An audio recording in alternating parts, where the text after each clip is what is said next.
Hello there, my name is Frenegades. Welcome back to another video game review, and today we'll be reviewing my favorite game of all time. This Bully is a action game that released in 2006 by Rockstar Games. It was for the PlayStation 2. It was remastered in 2008 for the Xbox 360, the Wii, and PC. Then it was remastered once more in 2016 for the Anniversary Edition. And it was released for iOS and Android. The game follows Jimmy Hopkins, who is a troubled kid who's gotten expelled from a lot of schools, so he gets sent to a boarding school by his mother and stepdad for about a year while they go on honeymoon. Now, I find this is a really weird thing. I've never heard of going on a honeymoon for a whole year, but okay, plot convenience, I guess. But basically, the mission starts off as trying to survive the school, but then it turns into taking over the school because he has a friend. Makes two friends, Gary and Pete, and Gary has a goal of taking over the school. Now, if you play throughout chapter one, you'll see that Gary's goal and betrayal at the end of the chapter is made kind of obvious, especially at the final chapter of final mission of the chapter. He talks about how he shouldn't have taken his pills. He should have stopped taking his pills. And yeah, that raises a really big red flag. But throughout this journey, you are dealing with different cliques in different chapters. So throughout this school, you are dealing with the bullies in chapter one. Um, their name should be obvious as to what they do. The preps, those being the rich kids in chapter 2. The greasers also should be obvious by their name in chapter 3. The nerds and the jocks in chapter 5, which also should be obvious within their names. And the townies in chapter 4. And then in chapter 5, you're dealing with the townies, those being the dropouts. So yeah, Jimmy's dealing with a different problem with each of them. So with the bullies, obviously, it's just generally that. Now, honestly, the bullies aren't really an issue in chapter one. Like, it's kind of just getting used to the school, essentially. That's what chapter one is, the tutorial chapter. And it ends with the boss fight. It ends with the boss fight with the bully leader, that being Russell. But the thing is, it's not even like a rivalry that Jimmy has with the bullies that leads into the boss fight with Russell. It's led into it with Gary betraying Jimmy and sicking Russell on him instead. Chapter 2 is dealing with the preppies, and basically, I think Jimmy was just trying to humble them. And he does end up humbling them by beating them up, boxing their champion, and beating them, and then beating their leader, Darby. Then chapter 3, he's dealing with the greasers' perpetual rivals, in the preps' perpetual rivals, the greasers. And the greasers basically have their issue dealing with Jimmy not wanting to do something for Johnny, and that kind of puts them at odds. Then the whole chapter, Jimmy is trying to sort things out with Johnny's girlfriend Lola, because Lola's a slut. She's messing around with different guys, and the preppies and the greasers are basically fighting over this one girl that Johnny is so in love with, but she ain't in love with him all like that. And it's like, dog, why? Why are we doing this? Why are we fighting for a girl that ain't even loyal? Like, you know you ain't loyal. I know you ain't loyal. Your boys know she ain't loyal. And the nigga she messing with know she ain't loyal. So why are we fighting over this broad? But anyways, I do like Lola's character, but I will get into that later. Chapter 4, Jimmy has an issue with the jocks, but he also needs the nerds. He basically has an issue with the nerds as well. He wants the nerds to help him, deal with the jocks so he can take over the school, but they won't go for it. So he basically beats the nerds and Ernest, their leader, into submission. And then the second half of the chapter is you dealing with the jocks and beating them into submission. So you end up taking over the school, and then everything just crumbles down because Gary basically convinces everyone that, I don't know, something about Gary convincing everyone. No, Gary ends up convincing the townies, the dropouts, to basically start messing things up in the school, which everyone blames Jimmy for. So eventually, this leads to Jimmy getting expelled from the school, not because of, basic. There's different missions, but Jimmy ends up getting expelled. He ends up teaming up with this girl named Zoe, who is also one of the townies. He ends up beating their townies leader, Edgar, into submission, and basically he ends up getting the townies to help get Jimmy back. Well, to stop all the chaos that's been going on in the school, because without Jimmy, everybody's just fighting, and Gary has taken over the school briefly. But then you get into the boss fight with Gary. You beat Gary. You're back in the school. Gary gets expelled, and everything's okay. Yay! Now, one thing I do like about this game, there's some things that I like about this game and some things that I don't. Now, this is not me comparing it to the Scholarship Edition, okay? The Scholarship Edition has other missions and all that good stuff that I will talk about another time. But this game, however, not my favorite. In fact, it's like this specific version of the game is not my favorite. One issue I have with it is the controls. The controls can be really janky at times, especially like when moving Jimmy around. Especially like when you're on a bike. Oh my golly, that is a nightmare sometimes where you're just trying to move, but Jimmy ends up like swerving all the way. You kind of have to, the controls take a lot of getting used to, if I'm being honest. There's also some missions that are really difficult because the aiming, the sensitivity on the controller is not that good, if I'm being honest with you. It's just pretty bad. So it makes missions like the candidate and Cook's date as well as what's it called? I forgot that one mission where you're on the bike doing slingshots. Yeah, stuff like that. And as I said, the bike races and stuff like that. Yeah, no. But also while you're dealing with these different cliques, you also deal with their women. They're women.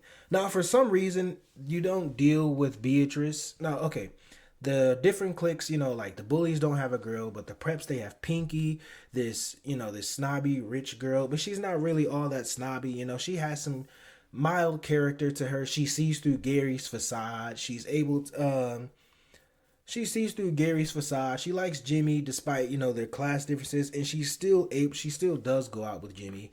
And, she is pretty inbred as well. Like, that's how with some rich families are, trying to keep their blood pure despite, mutating people. So, But also chapter 3, you deal with Lola as well. Lola being this really manipulative harlot is what I'll call her. A manipulative harlot who, messes around with different guys. There's also times where she ends up trying to manipulate Jimmy, and she does successfully manipulate Jimmy. Like in the mission, The Tenements, where you have to go into the greaser's hanging spot out in the abandoned tenements and collect her belongings, which leads into a boss fight with this guy, Norton, one of the greasers, and he has this freaking sledgehammer. You beat him and you take a sledgehammer and break down walls to get the rest of her items. Chapter 4, with the nerds, you deal with Beatrice, but you don't deal with Beatrice in chapter 4 for some reason. You deal with her in chapter 1, and I'm assuming it's just to balance things out, So it is what it is. Then you deal with Mandy in chapter 4, the cheerleader, the girl for the jocks clique. I have to mention that Mandy is bullying Beatrice, and both of the missions that you get with Beatrice involve something with that. I think so, right? Oh yeah, there was this one mission where the first mission you have is called That Bitch. Basically Mandy is bullying Beatrice, and you pretty much just put a stink bomb in Mandy's locker. The second one being the diary. Beatrice gets her locker not her locker, her diary taken away, and you have to go and get her diary, and finds out that she's having these fantasies about Jimmy, and you get them, and that's pretty much it. Then chapter 4, you deal with Mandy. Mandy has this incident while you're dealing with the nerds. You have this thing going on where you have this mission called paparazzi, and you have to go and take pictures of Mandy while she's not necessarily naked, but basically these embarrassing photos of Mandy, and the nerds end up distributing them all around the town. And you have to pretty much fix that mess because you realize, hey, maybe somebody doesn't deserve this at all. So, Mandy asks Jimmy to, deal with it, and he deals with it, and they get together. Then chapter 5 is when you meet Zoe. Zoe, this townie girl, she got expelled from the school because of Mr. Burton, the gym teacher, being a pedophile and hitting on her. I will get on to stuff like that a little later, but you guess basically deal with her throughout various missions. She's actually the most developed character throughout this. She even gets back into the school because after the boss fight with Gary, Mr. Burton ends up getting fired. So yay! So yeah, my favorite of these girls, I would have to say, are Beatrice. Not Beatrice. No, no, absolutely not. No, no, no, no, no, no, no, no. Pinky.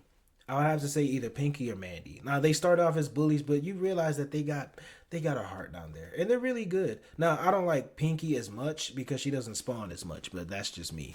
So yeah. But you also have these little side plots as well. Like not everything is about taking over the school. Like obviously you're gonna have some side plots that have nothing to do with the rest of the game. Like this hobo mission where you have to find the transistor, which leads into this thing where you collect 6 transistors and learn new fighting moves. And that ending off with the hobo building something, and he basically gets abducted by aliens. I wish I could say I was lying, but I'm not. Then you have the some sort of collectibles, like you destroying gnomes or destroying tombstones or destroying pumpkins during the Halloween mission, or what's it called, collecting Grottos and Gremlins cards, which is this game's version of like Dungeons and Dragons, which would obviously say like, hey, this is what the nerds play around here. Then you also have the rubber bands, which create this rubber band ball, and that might be all of the collectibles. I can't remember, if I'm being honest with you, but they all unlock various different things, mostly outfits. So yeah, and with this being a school game, you have classes. Now you have 6 classes. Let me look back on here. I don't think, oh wait, no, the classes are, let's just check these out. Here we go. English, gym, shop, photography, art, and chemistry. So yeah. Now honestly, I'm surprised math wasn't in this game, in this original game, but there are mini games, different mini games. Like English, you have these set of like 6 letters, and you have to make as many words as possible with those 6 letters. With gym, you either do wrestling and learn some new moves, or do dodgeball and upgrade your accuracy. With shop class, you basically fix up a bike and you unlock an upgraded bike as you go on. Photography, you just go around taking pictures. The photography music is pretty nice. Not as nice as the scholarship edition because it's more industrial and dark. Which honestly, yeah, the game's atmosphere is pretty dark and cynical. Not like super dark, but it basically helps out with the edgy themes of the game, the edgy characters. Now, when I say edgy characters, I'm talking about like characters that are real pieces of work. Like take for Mr. Burton, for example. Mr. Burton has a mission in here called Panty Raid. Yeah, where he, like, the mission even starts off with Jimmy catching him walking out of an adult store, like a porn store. And he basically tasks Jimmy with collecting the dirty laundry, that being panties from the girls' dorm, and giving them to him. Yeah, this game is a bit much. There's also Mr. Hattrick, who is an antagonist of the game. He was bullying another teacher, that being Mr. Galloway, and it leads to Mr. Galloway into being an alcoholic and even admitting himself into the psychiatric ward at one point. And you deal with Mr. Hattrick, who it turns out he's basically selling tests to rich kids, which gets him fired. Miss Phillips is probably the only normal teacher around here. Maybe the what's it called? Maybe Mr. Dr. Watts, that's his name. Dr. Watts. Dr. Watts ends up becoming a victim to Edna, the cafeteria lady. But I'll go into that. But Miss Phillips, she loves Mr. Galloway, and you help her out with getting him out of the psychiatric ward and helping him deal with his alcoholic vice. So yeah. Edna, the school cook, she's also disgusting. Like, let's just look at some of these menu items on the back of this manual.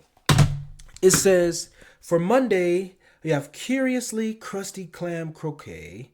For Tuesday, spicy tongue sandwiches. Wednesday, chicken and ketchup. Thursday, Edna's famous bursting hag eyes, and Friday's split liver pea stew surprise. And just when you think you couldn't make it worse, Edna is basically hawking all of her bodily fluids into the food as well. And she's using expired meat and throwing cats into putting like live animals, like animals that shouldn't be eaten, into the food, like Miss Phillips' cats. Yeah, but just when you think you can't get worse, Edna has a mission called Cook's Crush where you collect these items so Edna can prepare for a date. One of those items being sedatives. And if you don't know what that is, it's basically stuff that puts you to sleep. So yeah, a drug that puts you to sleep. So you get to Cook's date and you help Edna out by defending her from the kids while she has her date. And during this date, she ends up putting the sedatives into Dr. Watts, that being the chemistry teacher who she's on a date with. She puts the sedatives into his coffee. She has him drink it and he starts feeling woozy. She takes him home and implies that she's about to rape him. Edna's a rapist. Yeah, I just kind of needed that to sit in. Yeah, this man gets raped and nothing happens to Edna. So, yeah. But also you have other characters like do we have other characters? I mean, you have the clique members, which are also pieces of work, like Algie switching up on you whenever he feels like it. One minute he needs you, the next minute he doesn't, and I beat his ass every time. There's also non-click members in here that get some attention, like Constantinos, who has like 2 missions dedicated to him. I hate him. I beat his ass every time I see him. Hey, it is what it is. And then you have BBW, also known as Eunice, who has part of a mission dedicated to, actually parts of 2 missions dedicated to her, where you have to kiss her. So yeah, this game overall, this plot, pretty damn good. Pretty damn good. In fact, when you just get invested into it, all the madness and stuff, the just absurdity of these characters, you'll just fall in love with this game. Now, I have to mention there is maybe 2 clicks I have an issue with, if I'm being honest with you. The first one being the greasers, and that's just because their whole thing is outdated. How do you find like 8 or 9 other people that love the 1950s greaser aesthetic just as much as you? How do you do that? You got them all talking like they're Tony Soprano, and you got these dumbass greaser nicknames. Like, sure, Johnny and Vince are their names. Yeah, you could say Ricky, but Lefty and Peanut, really? All right. So yeah. Then you have the bullies. Now, the thing is, I have 3 issues with the bullies. Firstly, their gimmick is that they're bullies. Everyone in this game is a bully. Everyone in this game is a bully. What makes them special? Secondly, they don't have any plot relevance outside of their own chapter. In fact, they barely have plot relevance in their own chapter. Because every chapter has a gang of missions that are dedicated to dealing with this specific clique, but not the bullies for some reason. Even in chapter 1, when Gary is basically showing you the whole school and you get to the cafeteria scene and he talks to you about the cliques, the bullies aren't there. He talks about the greasers, he talks about the preppies, he talks about the nerds, he talks about the jocks, but he doesn't talk about the bullies. No, no, no, no, no. I don't even think the bullies are even mentioned by name. I don't even know. So yeah, and you have very few missions. Like, you have the slingshot mission where you get the slingshot and you get the slingshot and you're dealing with the bullies. Also, I think there's Help Bucky. I think that's what the mission is called. Or Defend Bucky, that's what it's called. Defend Bucky, where you get the skateboard. So, yeah, but at the same time, it's like the bullies are just part of the mission, but they're not. They're in the mission, but the mission isn't about them. The mission is about Jimmy, And I wish that was just something. Now, if I were to replace them, I would have definitely replaced these dudes with the punks from the comics. There were these group of punks in the comics. Now, granted, I probably would have replaced the greasers with the punks because that would fit their aesthetic, I guess. But, it is what it is. And also, The bullies. Okay, let me just say this. Firstly, why does Russell lead a group of bullies? I don't know, but let's just say this. Okay, the bullies have the worst area in the worst hangout area at the school, and it doesn't like there's nothing that adds to them. As I said, like that nothing that involves their character. Like the jocks, where do you think they would hang out? The athletics area. The greasers, they hang out in the auto shop. The preppies, they hang out by the what's it called? The Harrington House, which is on school premises. Just to show you how rich they are. They got property on the school property. So, and then you got the nerds who hang out at the library. Where do the bullies hang out? The school parking lot. Yeah.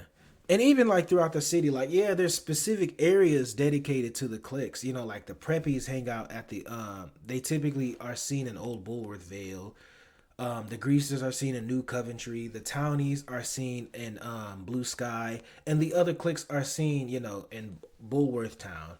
The jocks don't really have that much going on for them because their whole gimmick is based on school. The whole gimmick is based on school. But then you have the nerds that are also at this, I forgot what it's called, but this comic book store that they hang out at. And the bullies are just around for real. Every clique has a challenge except the bullies. The nerd challenge, you're playing this game called Consumo. The greasers and townies, you just fight. The preppies, you do boxing. And the jocks, you play dodgeball. But the bullies, they don't get anything. So that's why I feel like they were kind of a last minute addition because, it's just a bunch of factors weighing against them. It's like, hey, let's just throw this clique in here called the bullies. I would have preferred if chapter 1 was dealing with like non-clique students or just students in general, and then you eventually get betrayed by Gary. I feel like if chapter 1 was like about surviving the school and then you get betrayed by Gary and then you lead into the cliques, I feel like that would have been a nice thing right there. I feel like that would have been way nicer. But yeah. So the characters are pretty bad. At least, in terms of a secular world's morality system. The story is really good though. But the characters are written pretty well. I don't think the characters are too fleshed out, if I'm being honest with you. But, I can excuse that at least. This is one of my favorite games of all time, but I have to mention that the controls are also pretty bad. I don't know if I mentioned this before. I think I did, but yeah, some missions are just not that great when it comes to the sensitivity of the controller. Like specifically controlling Jimmy. I like Jimmy's character. If you want to know how much I like Jimmy's character, I have this old video from 2023 explaining some of my favorite video game characters, and Jimmy I talk about in there. So yeah, overall, this gaming experience was not that great. In fact, I'm not even done with it. One thing I have to mention is the egregious loading times as well. The loading times in this are awful. Are just awful sometimes. And with this being a PS2, there are times where the game will kind of glitch out as well. So I just figured, hey, I'm going to review this game based off of what I know, based off of what I've had. I'm pretty sure my experience is not going to magically, drastically get better because I finished it or something like that. I'm pretty sure the controls are going to be bad still. I'm pretty sure that the story's going to be the same. One thing I can appreciate about this that the Scholarship Edition has is that the filler that it does have is good filler. All of the filler on here is good filler. Except for maybe Comic Klepto. Because Comic Klepto is pretty easy. But at the same time, hey, why not? Anyways, Bully 2006. If I have to rate this game, I have to rate it at a 7.5 out of 10. That is my rating. Now, I said this was my favorite game of all time. This version is not my favorite version. If I'm just being completely honest with you, okay? Things could be better. Things are better in the Scholarship Edition. And I will review the Scholarship Edition some other time. Okay? Bully 2006, PlayStation 2, Rockstar. Shout out to Rockstar for this controversial game. Jesus loves you. Have a blessed day. Goodbye.